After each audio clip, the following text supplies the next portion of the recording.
제목을 따라서 하겠습니다. 어느 것이 쉽겠느냐?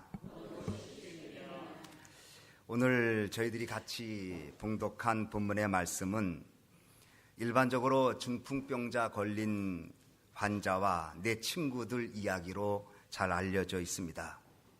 그래서 이 중풍병자를 4명의 친구가 예수님께 데리고 와서 용서와 그리고 치료를 받은 사건을 기록한 말씀으로 우리는 익혀야 합니다.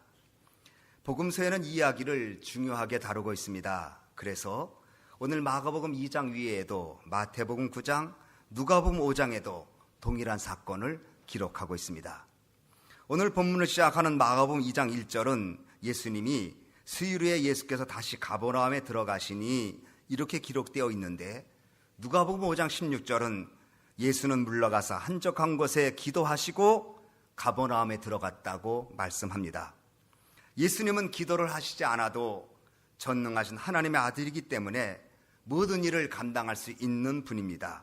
그럼에도 불구하고 예수님은 기도하기 위해서 한적한 곳을 찾았고 시간을 정해서 기도하셨습니다. 예수님 기도하신 다음에 기도의 자리에만 머물고 있는 것이 아니라 바로 삶의 현장 속에 들어가십니다. 가버나움이라고 하는 동네에 들어가셨는데 한 집으로 가셨습니다. 예수님이 어느 집에 들어갔다는 소식이 가버나움에 퍼지게 되니까 사람들로 인하여 인산인해를 이루고 예수님 뵙기를 원합니다. 그래서 사람들이 얼마나 많은지 사람들 틈에서 용신할 수 없다고 2절은 말합니다. 여러분, 용신할 수 없다는 경험을 해보셨는지 모르겠습니다. 아마도 70년대나 80년대 그 만원 버스를 기억하시면 되지 않겠어요? 물론 지금도 전철은 사람을 밀어 넣어주는 그 직업이 있지 않아요. 그래서 사람이 너무 많으니까 사람을 그 차에 태우도록 밀어주는 직업이 있다고 하는데, 아마도 그 70년대나 80년대 그 만원 버스에 학교에 아침에 또 아니면 학교에서 올 때에 그 도시락을 가방에 넣고, 그것도 신문지라 싸줬으면 다행인데 그냥 넣어서 김치국물 흐르고 냄새가 나는 그 버스에 움직이지도 못하고 숨도 못 쉬는데 오라이 하고 차량이 얘기하면 휙 이렇게 돌아서 사람들 한쪽으로 몰고 그리고 목적지까지 갔던 그런 아마 경험이 있을 것입니다. 지난번에 IT에 단기 선교 우리 팀이 갔을 때에 요만한 공간에 그 IT 주민들이 모여 있는데 정말 용신할 수 없습니다. 들어갈 틈도 없고, 물론 그래서 우리가 옥상에 올라가서 있었지만 이렇게 사람들이 모여 있다는 것 쉬운 것은 아닙니다. 사람들이 문 앞에라도 용신할 수 없을 정도로 모여 있는데 이 4명의 친구들이 중병자 그 친구를 예수님께 데리고 오려고 갔습니다. 그러나 그 앞을 지나갈 수 없지요. 정상적인 사람도 뚫고 들어가기 어려운 그 사람들 틈에 환자를 데리고 올라간다는 것은 그 불가능한 일입니다. 4절 말씀을 한번 같이 읽겠습니다. 시작. 무리를 인하여 예수께 데려갈 수 없으므로 그 계신 곳에 지붕을 뜯어 구멍을 내고 중풍병자에 누운 상을 달아내리니, 무리로 인하여 예수님께 데리고 갈 수 없다고 말했습니다. 누가복음 5장 19절은 무리 때문에 메고 들어갈 길이 얻지 못했다고 말합니다. 예수님을 만나긴 만나야 되는데, 예수님께 가기는 가야 되는데 장애물이 있습니다. 그 장애물은 다른 장애물이 아니라 사람들입니다. 우리가 예수님을 잘 믿고 싶은데 사람들이 장애물이 됩니다. 우리가 예수님을 찾아뵙고 예수님을 만나고 그분과 함께 교제하고 싶은데 우리 앞에 블락이 있습니다. 다른 블락이 아니라 사람입니다. 무리입니다. 그래서 우리가 공동체 내에서 예수님께 나아갈 때 예수님께 나가는 것을 막는 것은 바로 공동체일 수 있습니다. 또 아니면 영적 지도자들의 삶의 모습 때문에 예수님께 나가려고 하다가 그만 주저앉게 됩니다. 사람들의 말에, 사람들의 평가에, 사람들의 판단에 의하여 내가 예수님으로 나가는 그 일이 장애물이 되어서 예수님께 못 나가게 되고 또 교회로부터 멀어지게 되는 경우가 사실 있음을 부정할 수 없습니다. 중풍병자를 데리고 예수님께 가는 일은 선한 일입니다. 선한 일인데 장애물이 있습니다. 예수님 만나서 그 사람을 치료해 주고 싶은 그들의 사랑의 마음이 장애를 받을 수가 있습니다. 우리가 주님을 섬기고 그분을 따라가고 그분의 선한 일을 동참한다고 해도 우리 앞에 신앙적인 장애물을 만나게 됩니다. 그것이 바로 사람일 수 있습니다. 중풍병자를 데리고 누워있는 침상을 들고 4명의 친구들이 무리를 뚫고 간다는 것은 정말 어려운 일이었습니다. 불가능한 일일 수 있고 포기할 수밖에 없는 일일 수 있습니다. 여러분, 우리들이 신앙생활하거나 어떤 일을 만날 때 불가능한 일, 가능성이 없는 일을 만나면 2가지 반응이 나옵니다. 하나는 포기하는 겁니다. 이게 제일 쉽습니다. 어떤 일을 하다가 안 돼, 그만해버려. 이것은 제일 쉽습니다. 어떤 관계성을 회복하기 위해서 노력하다가 안 만나면 되지. 이건 제일 쉽습니다. 어떤 일을 하다가 이거 안 해버리면 돼. 이게 제일 쉬운 일입니다. 안 되고 힘들고 참 그 생각해야 되는 그 과정을 뚫고 지나가서 그 일을 이루는 것이 훌륭한 일이지, 어떤 장애물을 만나서 그 일을 포기하는 것은 가장 쉬운 일입니다. 교회 생활도 안 다니면 그게 제일 쉬운 일입니다. 봉사도 그만두면 제일 쉬운 일입니다. 그러나 그것이 길이 아닙니다. 그래서 포기는 맨 나중에 해도 늦지 않다는 말이 있습니다. 또 다른 반응은 포기하진 않고 다른 가능성은 없을까 찾아보는 것입니다. 마가복음 2장 4절에 그 계신 곳에 지붕을 뜯어 구멍을 냈다고 말합니다. 누가복음 5장 12절에는 기와를 벗겼다고 구체적으로 얘기합니다. 여러분, 이스라엘을 가보신 분들은 알겠지만 지붕이 이렇게 고딕형으로 되어 있지 않습니다. 평평합니다. 비가 많이 오지 않기 때문에 그들은 평평한 지붕을 두고, 그리고 지붕에 올라가서 선을 할 때에 거기서 쉼을 얻곤 합니다. 그래서 베드로도 고넬료가 기도할 때에 지붕 위에서, 사도행전 10장에 보면 기도했다는 말이 나오는데 그 지붕 위에서 선을 할 때 기도하곤 합니다. 근데 이 사람들이 몽신할 수 없는 정도로 사람이 모여 있으니, 그래서 뒤에 있는 계단을 통해서 지붕 위로 옥상으로 올라갔습니다. 그리고 지붕을 뜯습니다. 기와를 드러내고 지붕을 뜯어서 구멍을 내었습니다. 포기하는 것은 쉽지만 포기하지 않고 예수님께 나가는 길은 지붕을 뜯어야 되고 기와를 벗겨야 되는 수고가 있을 수 있습니다. 친구들이 지붕을 뜯어서 구멍을 냈다는 것은 이 사람들이 가장 쉬운 길 포기하지 않았다는 겁니다. 낙심하고 좌절할 수 있지만 주저앉지 않았다는 것입니다. 4사람은 지붕에 분명하게 그리고 확실하게 구멍을 크게 내고 그 친구를 예수님께로 드러냈습니다. 지붕을 뜯었다는 것은 단순한 기대감이 아니라 예수님께 나가야 된다는 절박함과 확신과, 예수님께 나가면 이 사람이 치료받을 수 있다는 믿음이 있었기 때문입니다. 소문만 들었다고 무슨 일이 일어나는 것 아닙니다. 마음에 원하는 것만 가지고 있다고 무슨 일이 일어나는 것 아닙니다. 지붕을 뚫을 수 있는 마음, 그 믿음, 그리고 행위, 그 순종함 속에 바로 주님을 만날 수 있게 되는 것입니다. 예수님은 여러분 개인 한 분 한 분을 주목하고 계십니다. 여러분이 사람이라고 하는 블럭을 뚫고 내게 오는가, 아니면 주님 앞에 나가는 길이 힘들다고 포기하는가, 주님은 여러분의 믿음을 보십니다. 예수님은 지붕에 뚫린 구멍으로 내려온 환자를 보셨습니다. 아마도 집안에 있는 사람은 불평했을 것입니다. 시끄러운 소리 때문에, 천장에서 흙과 먼지가 떨어지는 것 때문에 아마 그 사람들은 소리를 질렀을지도 모릅니다. 그러나 내 친구들은 분명한 목적 한 가지, 예수님 만나는 것이었습니다. 자기들보다도 이 사람이 예수님을 만나야 된다는 절박함이 여러 가지 상황 속에서도 굴하지 않고 예수님께 친구를 달아내립니다. 예수님께서 이때 이렇게 말씀하십니다. 5절 말씀을 다 같이 읽습니다. 시작. 예수께서 저희의 믿음을 보시고 중풍병자에게 이르시되 소자야 내 죄 사함을 받았느니라 하시니, 여러분, 예수님께서 믿음을 보셨다고 말해요. 예수님께서 저들의 행위를 보셨다라든지 저들의 수고를 보셨다라고 하든지 저들의 사랑을 보셨다고 말하면 이해가 될 텐데 믿음을 보셨다고 말했어요. 복음서를 보면 믿음을 봤다는 구절은 바로 이 구절밖에 없습니다. 믿음으로 구원을 받았다, 믿음으로 축복을 받았다는 말씀은 하시지만 믿음을 보셨다는 말씀은 이 구절입니다. 믿음은 보이지 않는 것인데 어떻게 보여줄 수 있을까요? 믿음 보여지지 않는 실체인데 어떻게 예수님이 그 믿음을 보셨을까요? 믿음 가진 사람의 모습을 통해서 믿음을 볼 수 있습니다.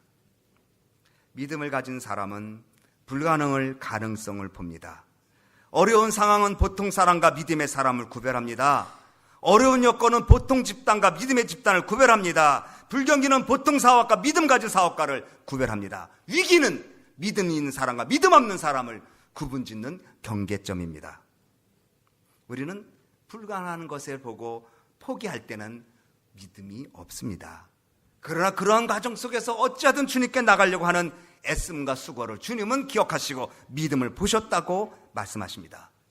저는 오늘 여러분들이 이민의 현장 속에 삶의 뿌리를 내리고 하나님의 사람으로 살아가려고 애쓰는 그 삶의 모습을 단순히 행위만 보시는 것이 아니라 믿음을 보시기를 바랍니다. 주님이 여러분의 믿음을 보시고 은혜를 주실 것입니다. 이제 예수님께서 그들의 믿음을 보신다 말씀하시기를 소자야 내 죄 사함을 받았느니라. 이상한 말입니다. 소자야 내 병이 고침 받았다고 말씀하는 것이 옳을 텐데 예수님은 그렇게 말씀 안 하시고 소자야 내 죄 사함을 받았느니라고 말씀하십니다. 예수님은 죄를 언급하셨는데 여기서 말하는 병이 죄라는 의미가 아니라 죄를 추궁하기 위해서 죄를 먼저 말씀하신 것이 아니라 죄 사함을 선포하기 위하여 주님은 죄를 말씀하십니다. 현대인들은 과거도 그랬지만 죄라는 말을 제일 싫어합니다. 그 단어를 쓰는 것 자체를 거부감을 갖습니다. 기독교를 왜 싫어하느냐고 물어보니까 왜 성경만 죄를 얘기하느냐고 말합니다. 왜 내가 하는 행위 하나하나를 죄와 연결지어서 말하느냐고 말합니다. EM에 나온 한 청년 한 마음이 그런 말을 했다고 그래요. 왜 내 모든 행위를 성경에 규정 넣는 대로 나를 얽어매려고 하느냐, 그렇게 말했다고 그래요. 사람들은 죄인이라는 말을 듣고 싶어 하지 않습니다. 죄인이라는 말을 들을 때는 범법자나 듣는 이야기로 생각합니다. 그 말을 거부합니다. 여러분, 심리학 인간의 내면을 연구합니다. 그런데 심리학에서 죄 문제를 다루지 않습니다. 한계성이라든지 중독이라는 말이든지 결여라든지 부족이라는 말을 쓰지만 이 사람 죄 때문에 이렇게 됐다고 말하지 않습니다. 어릴 때 상처 때문에 이렇게 됐다고 말하지 어릴 때 죄 때문에 이렇게 됐다고 말하지 않습니다. 카운셀링, 상담, 사람의 고민을 털어놓고 말해도 죄로 얘기하는 것이 아니라, 죄로 푸는 것이 아니라 인간이 가지고 있는 내면의 결여와 부족함과 상황과 또 그 성격과 다른 것들을 가지고 문제를 풀어갑니다. 역설적으로 우리는 이 사회는 죄라는 말이 유일하게 등장하는 경우가 언제나 형법제도입니다. 그러나 성경은, 기독교는 인간의 죄의 문제를 매우 중요하게 다루고 있습니다. 아마 그래서 현대인들이 기독교를 거부하려고 하는지도 모르겠습니다. 그러나 성경은 모든 사람의 죄를 지었음에 하나님 영광 이르지 못한다고 아주 엄격하게 말하고 있습니다. 죄의 값은 사망이라고 말씀하고 있습니다. 죄는 하나님과 우리 사이를 가로막는 장애물이라고 엄격하게 얘기합니다. 인간의 죄의 문제가 바로 인간의 문제이고 그것이 바로 하나님과의 관계성에 가로막는 문제라고 성경은 말하는데 현대인들은 그렇게 풀어가지 않습니다. 그리고 죄의 문제를 해결하는 길은 오직 예수님이라고 성경은 우리는 증거합니다. 예수님께서 10절에 이렇게 말합니다. 우리 10절 한번 해주시죠. 시작. 그러나 인자가 땅에서 죄를 사하는 권세가 있는 줄을 너희로 알게 하려 하노라 하시고 중풍병자에게 말씀하시되, 인자가 땅에서 죄를 사할 권세, 땅에서 죄를 사할 권세가 있다고 말씀하십니다. 여러분, 누가 우리의 죄를 용서할 수 있겠습니까? 누가 여러분이 여태까지 살면서 알게 모르게 정말 하나님 앞에 지었던 죄를 누가 없다고 할 수 있겠습니까? 누가 우리의 죄가 없어졌다고 선언할 수 있는 사람이 이 세상에 어디 있겠습니까? 우리는 지었던 죄를 잊어버릴 수는 있고 지었던 죄를 안 지을 수는 있지만 가지고 있는 죄를 없앨 수 있는 능력이 사람들에게는 없습니다. 우리의 내면에 숨겨진 죄, 행위로 드러난 죄, 하나님 앞에서의 가지고 있는 죄의 문제를 인자는 예수님만이 땅에서 죄를 사할 권세를 가졌다고 주님이 말씀하십니다. 그러니까 이 말을 들었던 서기관들이 펄쩍 뜁니다. 우리 한번 같이 읽겠습니다. 7절 말씀, 우리 6절 7절 시작. 어떤 서기관들이 거기 앉아서 마음에 의논하기를 이 사람이 어찌 이렇게 말하는가 참남하도다. 오직 하나님 한 분 외에는 누가 능히 죄를 사하겠느냐. 서기관들도 장로들도 제사장들도 죄의 문제는 하나님 외에는 해결자가 없음을 알고 있어요. 그러나 그 죄를 용서해 주는 그 예수님이 하나님인 것을 이들이 모르고 있었습니다. 이때 예수님께서 이들이 마음에 의논하는 것을 보고 말씀하십니다. 우리 한번 또 읽겠습니다. 8절 9절 시작. 중풍병자에게 내 죄 사함을 받았느니라 한 말과 일어나 내 상을 가지고 걸어가라 하는 말이 어느 것이 쉽겠느냐. 자, 물어보겠습니다.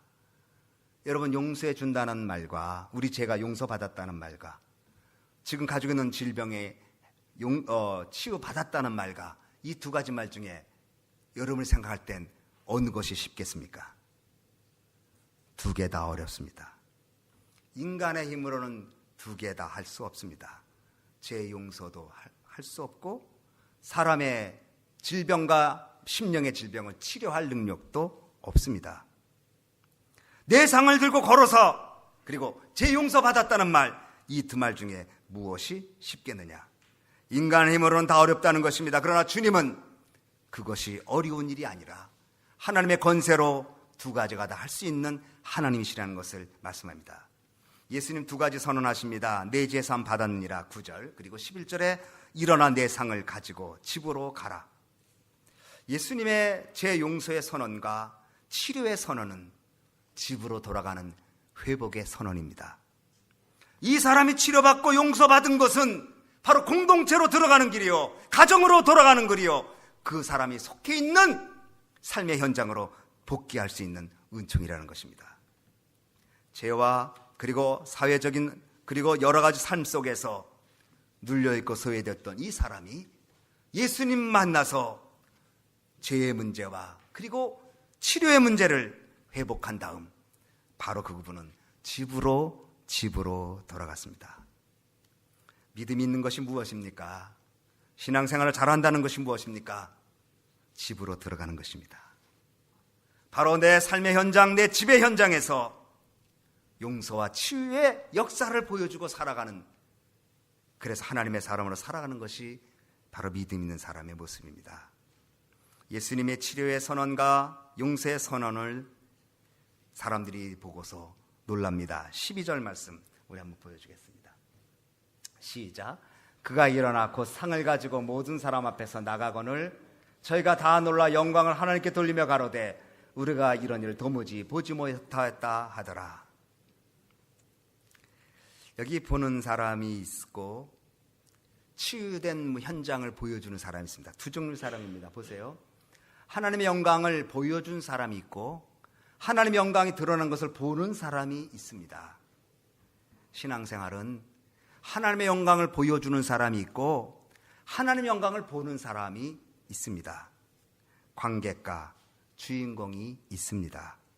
내가 그 사건의 주인공이 될 수 있는 사람이 있고 단순히 부러워서 보고만 있는 사람이 있을 수 있습니다.